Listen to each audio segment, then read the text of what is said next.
अस्सलामुअलैकुम। बिहार के जो हमारे मुस्लिम वोटर भाई हैं, उनसे मेरा सिर्फ़ एक गुजारिश है कि खुदा के वास्ते आप आंकड़ों को देखना समझना शुरू कर दीजिए, ताकि आप ख़ुद को भी बचाएं और आप अपनी आने वाली नस्लों के लिए भी कुछ बेहतर करके जाएं। ऐसा ना हो कि देर हो जाए और आप एक जिस ट्रैप में आप फंसते जा रहे हैं, उस ट्रैप से आपका निकलना मुश्किल हो जाए। देखिए, आंकड़े में आप सिर्फ कुछ 2-3 आंकड़ों को आप चेक कर लीजिए, सिर्फ 2-3 आंकड़े मोटे तौर पे। तेलंगाना के आंकड़े को आप चेक कर लीजिए कि वहाँ कितनी सीट्स हैं, वहाँ कितने सीटों पे मुसलमान असर रखते हैं, और असदुद्दीन ओवैसी साहब जो क़यादत का नारा बुलंद करते आ रहे हैं, वो कितने सीटों पे अपने कैंडिडेट खड़ा करते हैं और वो एमपी कितना खड़ा करते हैं। बस ये डेटा आप पहले चेक कर लीजिए। मैं आपको बता देता हूँ, तेलंगाना में 119 विधानसभा सीटें हैं। तेलंगाना में करीब 13% मुस्लिम वोटर्स हैं और 40 ऐसी सीटें हैं जिसमें मुसलमान असर रखते हैं। असर रखने का मतलब आप बखूबी समझते हैं कि जिस सीट पे मुसलमान चाहे किसी को तो जिता दे, चाहे तो हरा दे, या ख़ुद वो जीत जाए, उसको कहते हैं असर रखने वाली सीटें। तो अब ज़रा ओवैसी साहब को आप ट्वीट कीजिए, फेसबुक पे टैग कीजिए, कॉल कीजिए, अगर नंबर है तो मैसेज कीजिए, ईमेल कीजिए, या उनके जो भी एमएलए कैंडिडेट्स हैं उनसे पूछिए, जो उनके लिए प्रचार कर रहे हैं, ये जो सोशल मीडिया पे लोग दीवाने बने, उनसे सीधे सीधे सवाल कीजिए आसान लफ्ज़ों में कि भाई मुझे बस ये समझा दो कि असदुद्दीन ओवैसी जिस राज्य की पार्टी है वहाँ 40 सीटों में मुसलमान असर रखता है, वहाँ वो सिर्फ अपनी लोकसभा में जो असेंबलीज़ हैं 7, वही क्यों खड़ा करती है, और इकलौता एक ही एमपी पे सीट पे भी क्यों अपने आप को खड़ा करते हैं, बाकी जगह क्यों नहीं खड़ा करते हैं। बस ये एक सवाल बुनियादी तौर पे उनसे पूछिए कि वहाँ 40 जगह असर रखते हो, वहाँ नहीं खड़ा करते हो। बिहार में 24 जगह आगे खड़ा कर दिए हो, यूपी में 100 जगह खड़ा कर देते हो, क्यों ऐसा है। दरअसल ये कोई रॉकेट साइंस नहीं है कि जिसके लिए मुझे आपको वीडियो में आके समझाना पड़े। आप अपनी अकल का इस्तेमाल करेंगे, जिसके लिए कुरान बहुत सख्ती से, बहुत ज़ोर दे करके कहता है, 100 से ज़ायद जगह अल्लाह ने कहा है कि क्या तुम अपनी अकल का इस्तेमाल नहीं करते। तो जो कौम अकल का इस्तेमाल नहीं करेगी, उसको कोई भी बहरूपिया ओवैसी जैसा आके ठग के उसकी पूरी नस्ल को तबाह बर्बाद करके चला जाएगा। जैसे असम में बदरुद्दीन अजमल साहब ने कौम की क़यादत वाला नारा देके बर्बाद कर दिया। जैसे यूपी में देखे योगी साहब आ गए दूसरी बार, उस तरीके से, क्योंकि आप अपनी अकल का इस्तेमाल नहीं करते। अकल का इस्तेमाल कीजिए, कोई रॉकेट साइंस नहीं इसको समझना, अपनी खुदगर्जी में।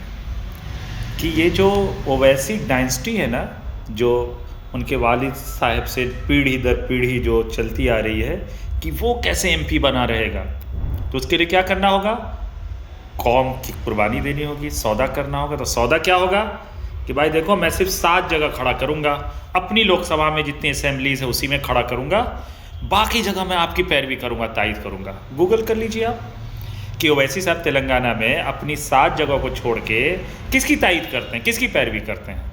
सेकुलर पार्टीज़ की, केसीआर की करते हैं, रेड्डी साहब की करते हैं, कांग्रेस की करते हैं। क्यों करते हैं, यही सौदा है कि उनका सीट सेफ रहे, समझ रहे हैं आप, और उनके जो वोटर जितने असेंबलीज में हैं बस उसी असेंबलीज पे उनका कब्जा रहे। और इसी पैटर्न को अख्तर ईमान साहब वहाँ कॉपी करना चाहते हैं कि सीमांचल में जो किशनगंज का लोकसभा सीट है उसमें जितने असेंबलीज हैं उतने ही वो मांग रहे थे गठबंधन में, कि बस 6 सीट दे दो, 6 सीट दे दो, ढोल लेके जाके कर रहे हैं। खुदगर्जी देखिए, कॉपी क्या हो रहा है, खुदगर्जी। अब समझने वाली बात है, जो असल आंकड़े आपको समझने हैं।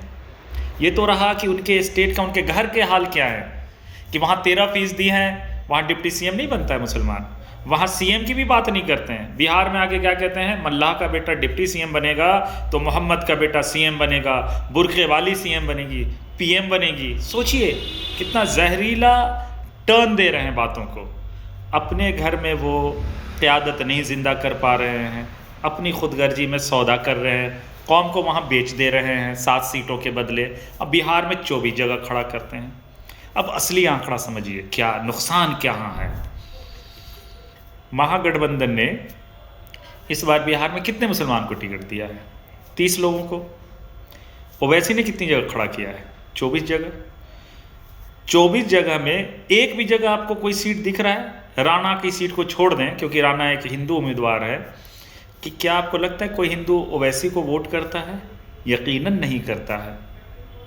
तो मुसलमान सिर्फ अपने वोटों से कितनी सीटें जीत लेगा 24 सीटों में?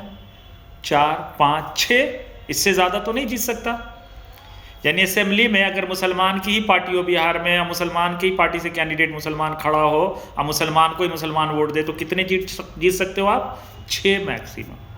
चलो मैं 10 दे देता हूँ कि 10 जीत गए। बहुत जगह वोट डिवाइड हो जाएगा, तुम्हारी वजह से हिंदू तो बेवकूफ़ है, एक जगह नहीं होंगे, चलो 10 जीत जाओगे।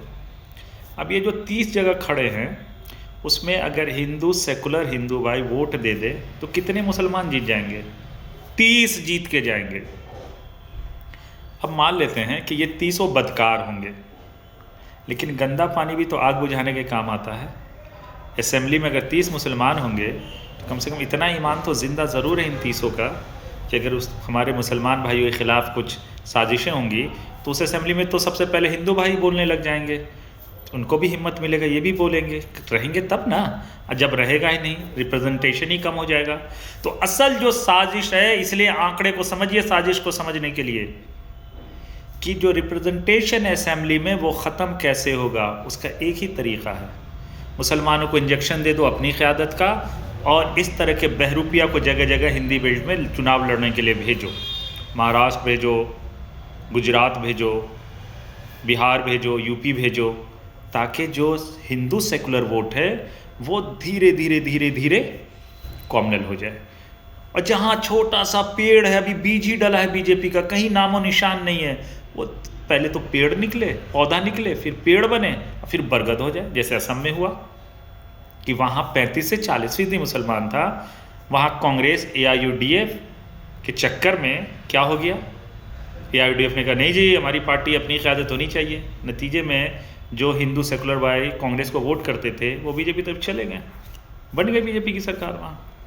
यही इसी फॉर्मूले पे काम हो रहा है, और सिर्फ अपनी खुदगर्जी में वैसी साहब पूरे मुसलमान की लंका लगा रहे हैं। मतलब हमारी नस्ल को, हमारे फ्यूचर को तबाह बर्बाद कर रहे हैं, और साथ वो युवा दे रहे हैं जो कुरान को न तो पढ़ रहे हैं न समझ रहे हैं, जिसमें कुरान 100 से ज़्यादा जगह कह रहा है कि अपनी अकल का इस्तेमाल करो।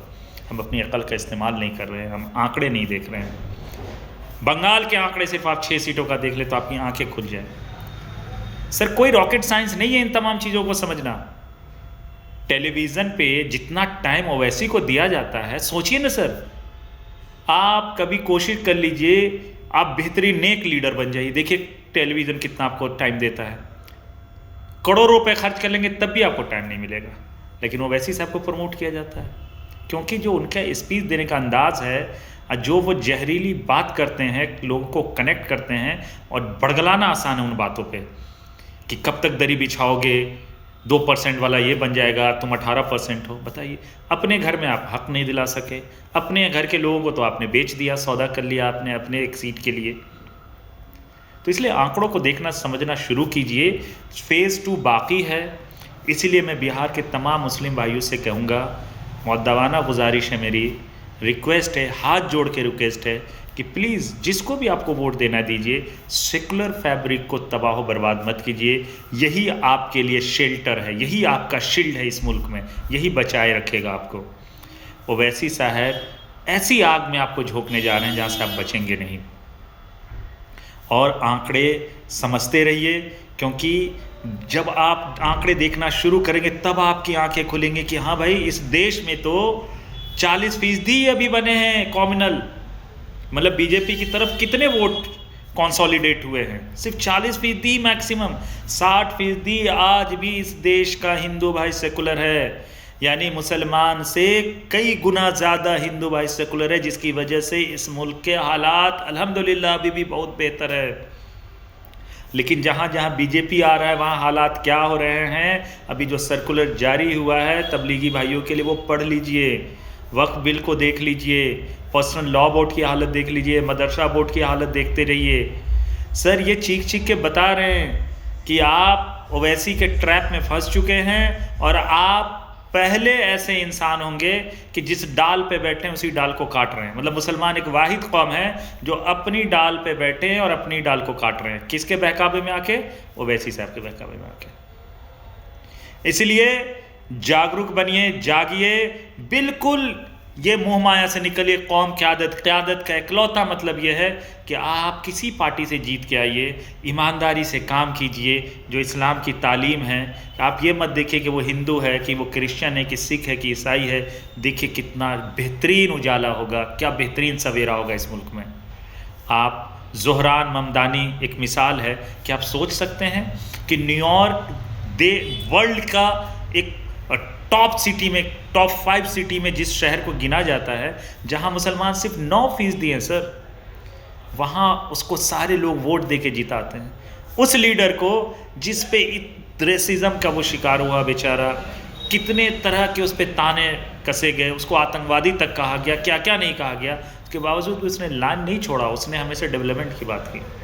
तो मुसलमान किसी पार्टी से जुड़िए, आप ईमानदारी से अपनी आइडेंटिटी को कायम रखते हुए ईमानदारी से काम कीजिए। देखिए हिंदू भाई आपको जैसे पहले वोट देख के जिताते रहे, हमेशा जिताएंगे। और आप एक आंकड़ा और चेक कर लीजिएगा ताकि आपकी जो आखिरी पट्टी है वो भी खुल जाए, कि अशरफ अली फातमी साहब से लेके आप जो है सो शकील अहमद साहब से लेके उनके वालिद शकूर साहब से लेकर के जो गफूर साहब सीएम रहे, उनके तमाम लोग हैं, आंकड़े चेक कर लीजिए। उनके सीटों पे जाके मुस्लिम वोट का परसेंटेज क्या है वो ज़रा जाके चेक तो कर लीजिए सर, खुदा के वास्ते चेक कर लीजिए कि जिस सीट पे 20% थे वहाँ से फातमी साहब 4 बार MP बने। 25% जिस पे थे वहाँ से शकील साहब 2 बार MP बने, मंत्री भी बने। चेक तो कर लीजिए सर डेटा। जितने भी मुसलमान MPs बनते रहे हैं, सिर्फ किशनगंज को छोड़ दें आप, रामपुर को छोड़ दें आप, मुसलमान सिर्फ हिंदू वोटों से MP और MLA बनते रहे हैं। इन आंकड़ों को जाके चेक कर लीजिए। और इसी चीज़ को ख़त्म करने के लिए ओवैसी को ज़िंदा किया गया है और उसको बरगद बनाने की कोशिश की जा रही है। और इनाम के तौर पर उसको 1 सीट और 7 MLA मिलते रहेंगे। ये है रॉकेट साइंस। और TV में उनको टाइम मिलता रहेगा और वो बन जाएंगे मुसलमानों के हृदय सम्राट, मुस्लिम लीडर, मुस्लिम क़यादत, मुस्लिम फेस। और फेस क्या है कि उसके अगर चेहरे को हटा के देखिए तो आपको यकीनन मुसलमानों का सबसे बड़ा दुश्मन नज़र आएगा। क्योंकि अपनी खुदगर्जी में जो अपने मज़हब को भूल जाए, अपने मज़हब की तालीम को भूल जाए और अपनी कौम के लोगों का सौदा कर ले, आग में झोंक दे, वो एक अच्छा मुसलमान नहीं हो सकता। भले वो दाढ़ी रख ले, टोपी रख ले, नमाजी बन जाए, मुसलमान अच्छा वो है जो हमेशा मुसलमान के लिए बेहतर सोचेगा। आप जाग जाइए, किसी धोखे में मत आइए, किसी झांसे में मत आइए, नहीं तो आप खून के आंसू रोएंगे। मेरे वर्ड को मार्क कर लीजिए, आप खून के आंसू रोएंगे। इंशाअल्लाह अगले वीडियो में मैं कुछ और आंकड़े लेके आऊँगा। तब तक के लिए आप मुझे वक्त दीजिए। जय हिंद, जय भारत।